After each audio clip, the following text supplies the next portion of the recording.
uma aula. Não, ele é o professor na carteira. Quando você ia imaginar isso? Eu menos ainda.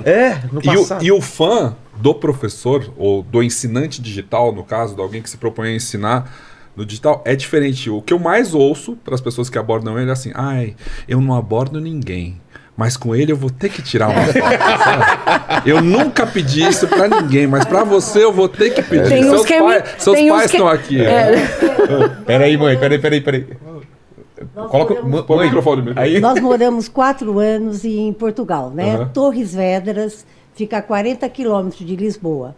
E a área de educação, professor, lá, está muito aquém da nossa. Muito, E isso que você falou, os portugueses são assim, né? Assim, mais fechados, assim, tudo.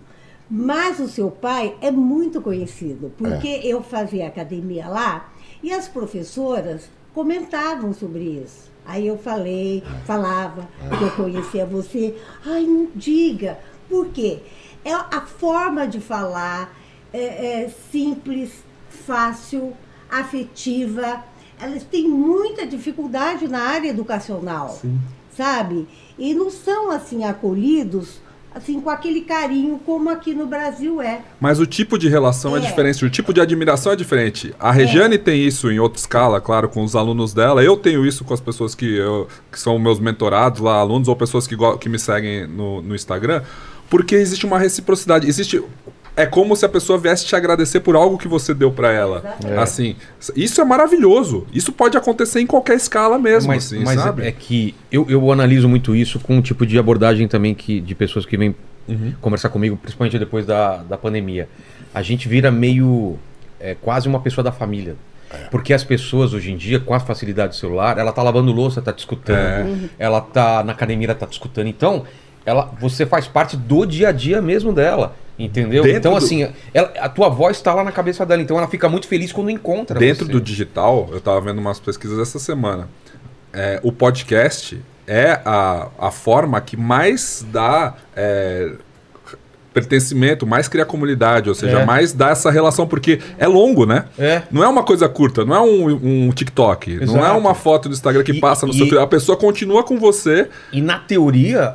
ele não era para existir nos tempos de hoje. Pois é. Porque o que é que todo mundo fala? Ninguém aguenta conteúdo longo, faz a coisa curta. E é o contrário. É a ressurreição do rádio. Exatamente. Mas as pessoas estavam com saudade. O Pedro falou do Tinder. Né? O pessoal brinca que quem inventou o Tinder, mas presencial foi o Silvio Santos. Exato, né? Com o namoro na TV. Namoro na TV. Era um Tinder da época, né? E a pessoa fica com você, ela se acostuma com a sua voz. E ela fica, e o podcast é aquela coisa que a pessoa ouve enquanto ela está fazendo outra coisa. Né?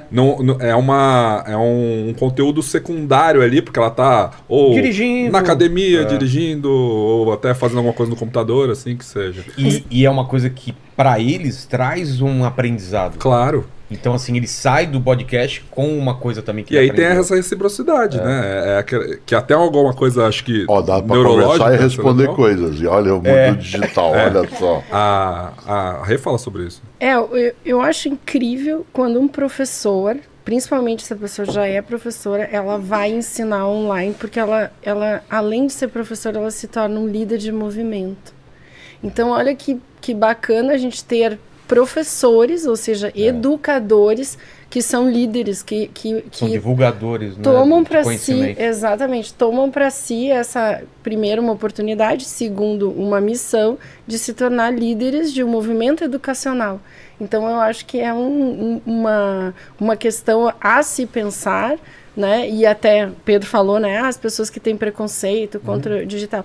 Talvez esse preconceito esteja barrando pessoas de levar realmente esse conhecimento e de tornar incrível o movimento educacional através da internet. E Vilela, uma das coisas que a gente fala sempre é que aquilo que é óbvio para você, aquilo que você sabe que é óbvio, não é óbvio para as outras pessoas. Que não. Claro que é um conhecimento super valioso. Eu tenho essa preocupação aqui. Às vezes eu trago astrônomos, psicólogos e tal, eu tenho essa preocupação de ir do básico até o mais...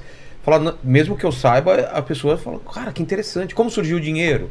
Como que surgiu as primeiras transações, então, financeiras, assim, se é um economista. No caso da filosofia, a gente já falou sobre a história da filosofia também, das escolas gregas e tal. Eu acho interessante isso. Por isso que o Milor dizia, não esqueçamos que o inventor do alfabeto foi um analfabeto.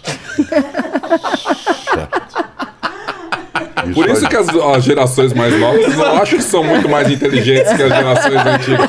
O cara inventou o alfabeto. Exato. O cara tinha todo o tempo do mundo também, pensa bem.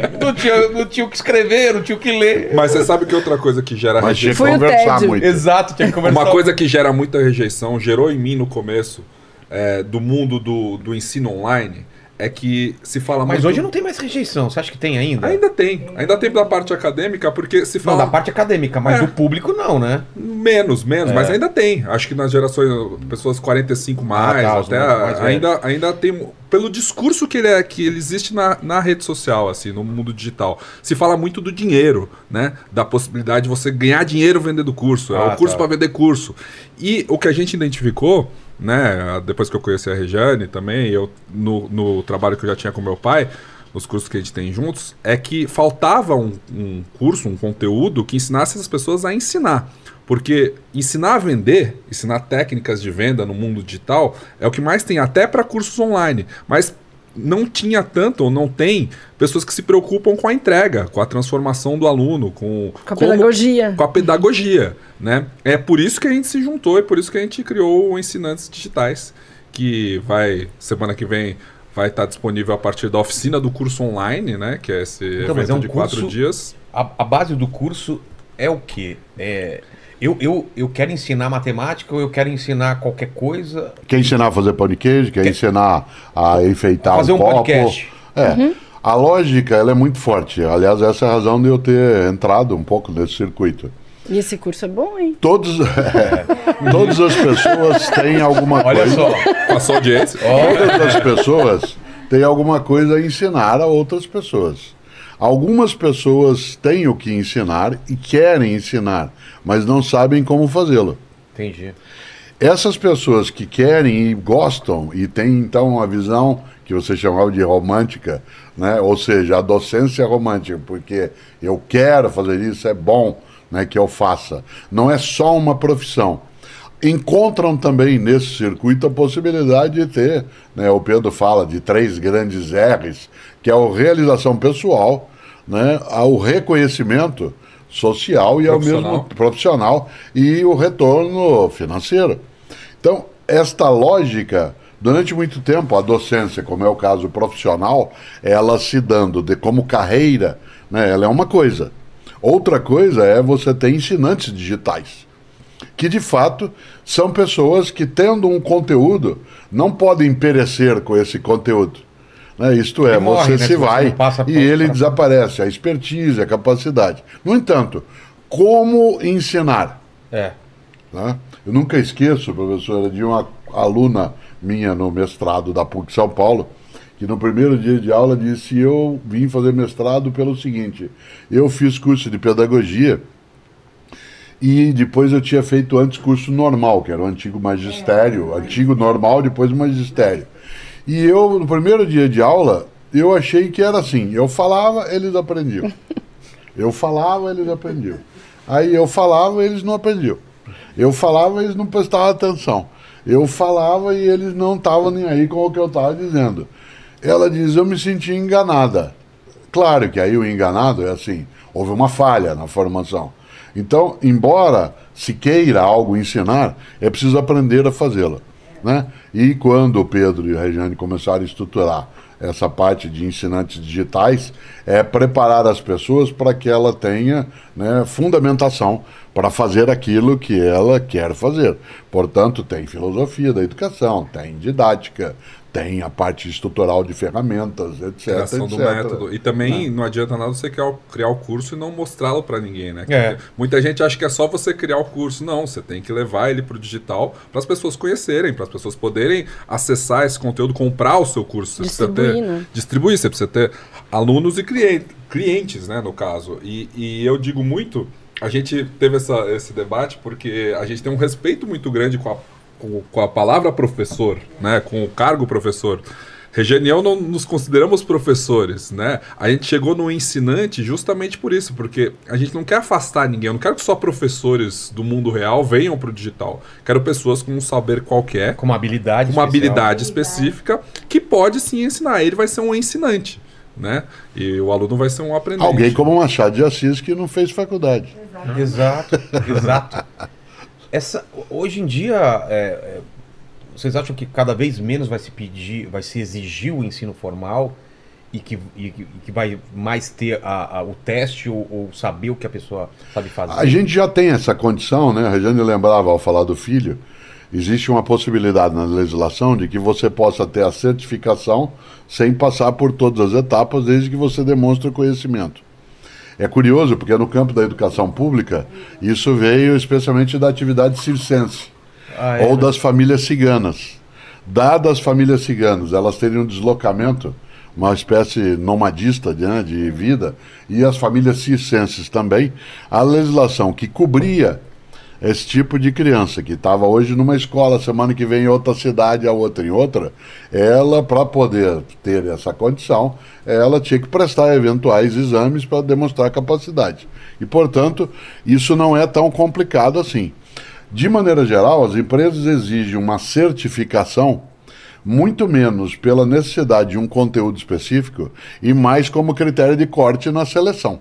Entendi. Isto é, se você abre uma vaga e você tem 50 candidatos, a melhor forma que você tem é exigir que ele tenha ensino médio. Porque aí você já faz um corte ali em relação a isso. Não necessariamente o que ele aprendeu no ensino médio terá utilidade naquilo que vai ser trabalhado, mas você usa como critério, né, de corte. E eu não acho que vá se diminuir essa necessidade. O que eu acho é que vai mudar o modo, né, de obtenção da certificação. Porque eu quero, quando eu faço um curso, ter, né, uma consolidação daquilo por intermédio de um documento, um certificado, para que eu possa comprovar. Né? Essa comprovação se diz, mas ela se dá na prática. Sim, também. Mas quando você pode a priori indicar que você passou, né, por uma formalização da estrutura, então eu não acho que a gente vai abandonar, né, esse processo, porque o processo de escolarização ele tem pelo menos 2.500 anos no Ocidente, né, dos seus vários modos.